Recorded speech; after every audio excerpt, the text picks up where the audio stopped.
Hello everyone, and in my talk today I'm going to be giving an overview of the Participatory Autism Research Collective, or PARC for short.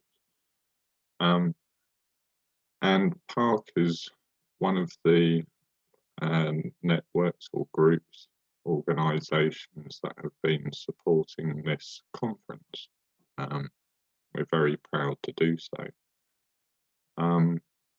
This picture here of the neurodiversity reader, this is one of the outputs, one could say, of the PARC network. This book came out last year. There's an edited collection that I was lead editor for, and this kind of output is something that I'll be discussing. So I'm autistic myself. I was diagnosed with Asperger's, as it was known then, back in 2009. And this was following my son's diagnosis in 2005. My background is in social science, initially sociology, but I've broadened out into other subject areas since. I'm currently a lecturer in intellectual and developmental disabilities at the Tizard Centre, University of Kent. And also I work at a number of other universities quite regularly with London South Bank University as well. I'm one of the directors of the National Autistic Task Force and also chair of the PARC network. So to begin my talk, I'd like to start with a classic quote from the late Donna Williams.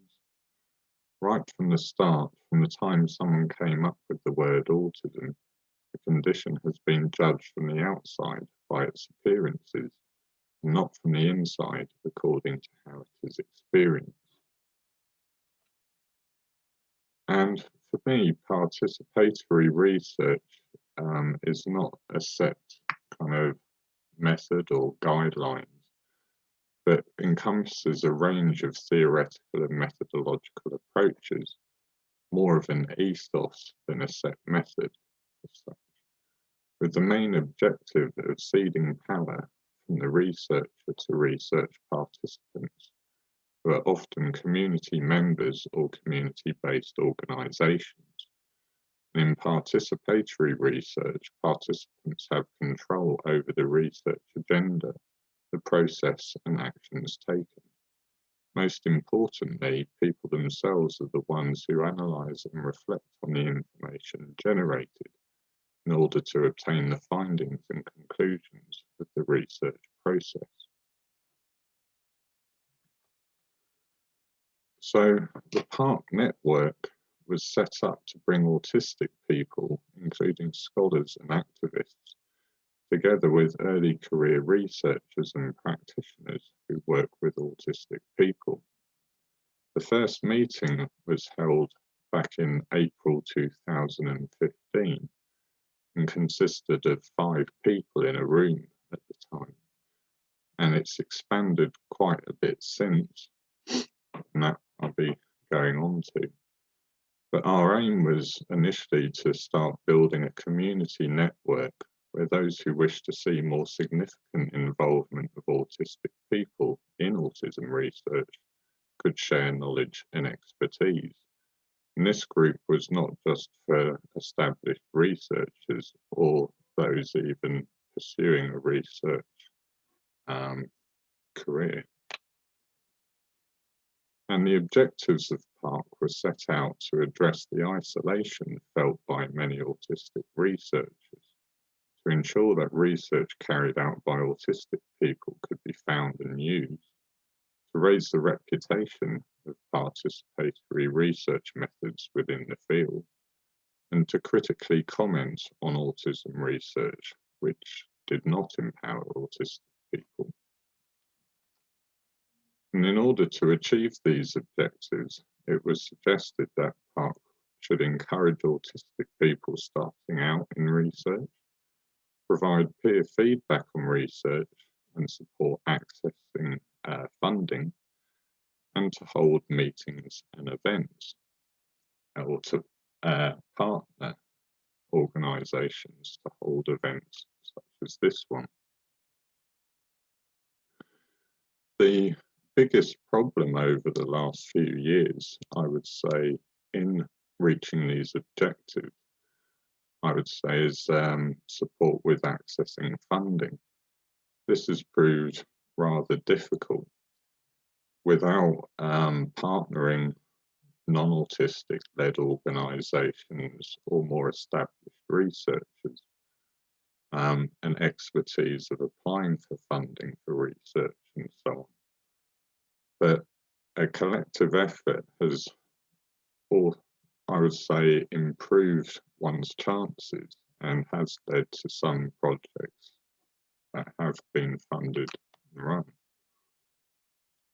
And the website for PARC was set up in 2017, and this has attracted good attention and continues to do so, and includes links to events set up by PARC members or other related material, like participatory events that others put on. It contains critical blog posts regarding research and practice in the field.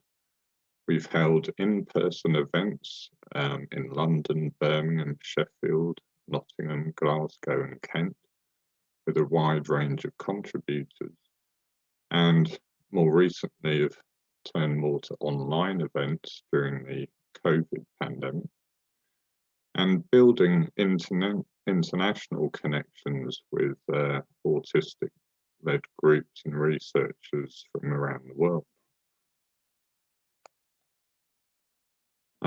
We've participated in a number of conferences, partnering Learning Disability Today conference for a number of years, chairing a stream on neurodiversity at the Centre for Disability Research Conference at Lancaster University in 2018.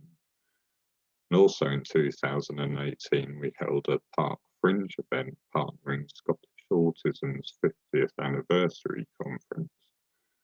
And we also ran our own participatory research conferences at London South Bank University. And we have another one coming up this year. And the call for submissions and registration page is now up on the PARC website. So do have a look at that at parcautism.co.uk. And this event will be held on the 7th of June. And we're also looking at further online events later in the year. More recent set of events we've been doing online, as we haven't been able to hold in-person workshops, is an autism journal club partnering the University of Kent. And this is where presenters present a particular paper, and this is shared in advance with potential discussion points, so people can read the paper in advance of the presentation and discussion. We have more coming up on those events, so keep a look at the website for upcoming events in the future. We've also had publications to come out of PARC activities. There was a publication about the PARC network itself in the Tizard Learning Disability Review. We had 2 special editions that we co-edited on Advances in Autism Journal with work in the field of education. We've also had an ongoing partnership with Pavilion Press, with the neurodiversity reader I mentioned earlier. Also some of my own work I've published through them. And also Dr. Susie Ridout, who's published a couple of really good, practical, accessible books through Pavilion Press. And Pavilion have a more kind of practical focus rather than a purely sort of academic one. So we've got our voices out there through these various means, and this network has proved really quite successful in bringing autistic researchers together and with allies. Where I think we need to concentrate more in the future, though, is building collective efforts towards research funding. In the past, we've had funding for pilot projects around mentoring. There's a current project at South Bank University around autism and old age experiences of aging. But more is definitely needed. One organisation that I will give a short shout out to is the John and Lorna Wing Foundation, who have helped to support this very conference and a number of recent projects that are well supported in terms of matching of community interest. And we need more collaborations such as this to bring more of this work to the forefront. So there's a number of references. Thank you for listening.